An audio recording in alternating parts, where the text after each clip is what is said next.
جی یہ انٹرنیٹ کے اوپر اگر آپ کہہ رہے ہیں, میں یہ نہیں کہہ رہا ویریفائڈ کلیمز ہے یا کچھ ہے, میں آپ کو باقاعدہ کہہ رہا ہوں ابھی آپ چاہے وہ لوگ اسپیکولیٹ کر رہے ہوں لیکن وہ پراپرٹیز کے ایڈریسز کے ساتھ ہے, بینک اکاؤنٹس کی بات ہو رہی ہے. آپ خود دیکھ لیے نا ایون فیلڈ اپارٹمنٹس کی جو پرائس ہے اس وقت, وہ آپ دیکھ لیے کتنے ملینز آف ڈالر ہے, وہ وہاں کے ٹیکس ریٹرنز میں آ جائے گا, ایکوزیشن ویلیو بھی آ جائے گی, کرنٹ مارکیٹ ویلیو بھی آ جاتی ہے. زبیر صاحب زبردست طریقے سے زبیر صاحب کے پاس ایون زبیر صاحب یہ فردوس صاحب کہہ رہے ہیں کہ دبئی میں پراپرٹی ہے ان کی جو 2-3 ٹاورز ہیں. ایک زبیر صاحب 40 ارب ڈالر آپ دونوں کے ساتھ اس میں سے 20% بھی دے دے گا تو کام ہو جائے گا ملک کا. نہیں وہ نہ بھی دیں, یہ ہمارے پہ استعمال نہ کریں تو حکومتیں گرانے کے لیے وہ پیسے. چاہے سر پرائم منسٹر سے لے کے ان کے نیچے سب جھوٹ بولتے ہیں, وہ میں اس میں بحث میں نہیں جاؤں گا. بٹ یہ جو جج صاحب کی بات کر رہے تھے, سپریم کورٹ نے ججمنٹ دی تھی کراچی کے حوالے سے کہ 4 فلور یا 6 فلور سے زیادہ اونچی بلڈنگ نہیں بننی چاہیے. تو یہ مس کوٹ کوئی بھی نہیں کیا تھا یہ سپریم کورٹ نے, اور اس فیصلے کو پھر واپس لیا تھا کیونکہ جب ان کو سمجھایا گیا تھا کہ ظاہر سی بات ہے یہ عوام کے لیے اور ہر ایک کے لیے کتنا مشکل ہو جائے گا.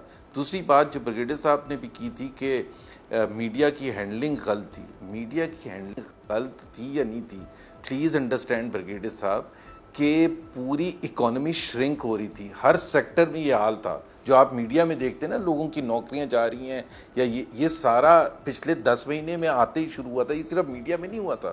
آپ لارج سکیل مینوفیکچرنگ دیکھ لیں, نیگیٹو گروتھ ہے, سروسز نیگیٹو گروتھ ہے, ایگریکلچر سیکٹر کی اتنی کم گروتھ پچھلے 30 سال میں نہیں ہوئی تھی. تو اس کا اثر کیا ہوتا ہے جب آپ کی انکم شرنک ہو رہی ہو, مہنگائی ڈبل سے زیادہ ہو رہی ہو.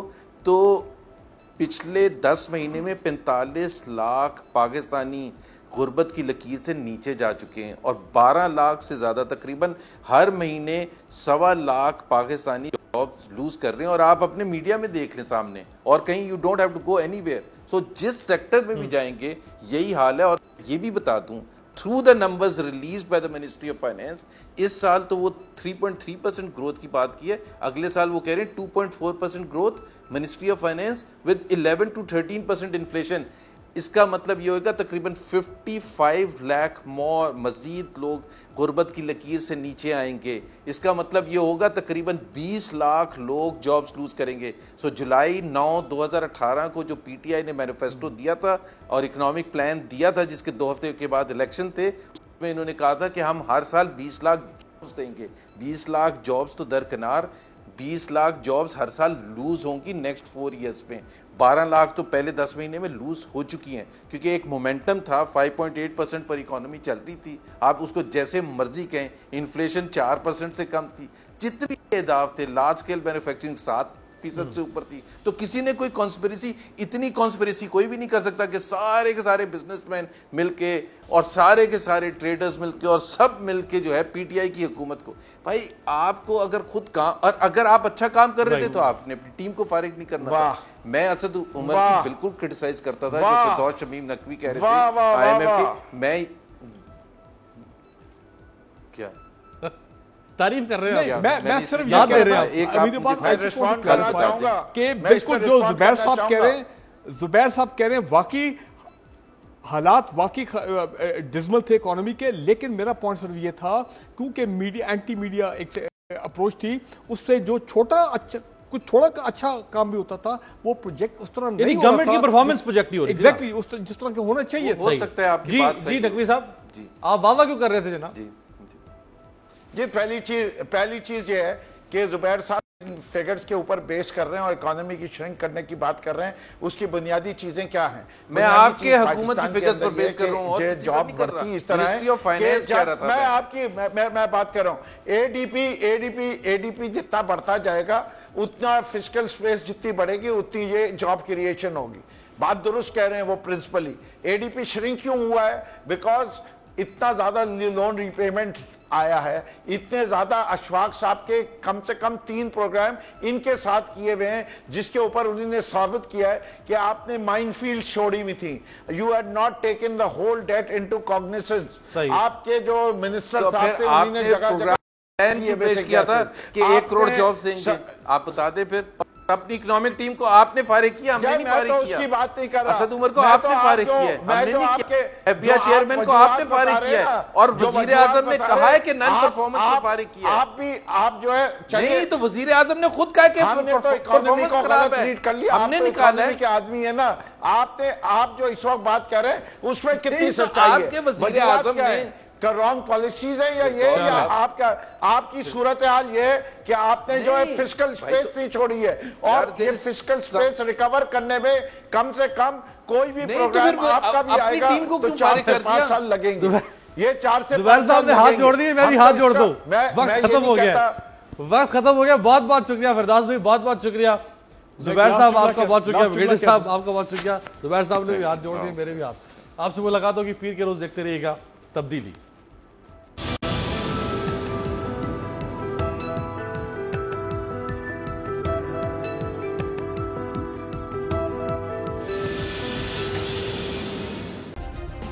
سبسکرائب کریں اور بیل دبائیں تاکہ کوئی خبر رہ نہ جائے.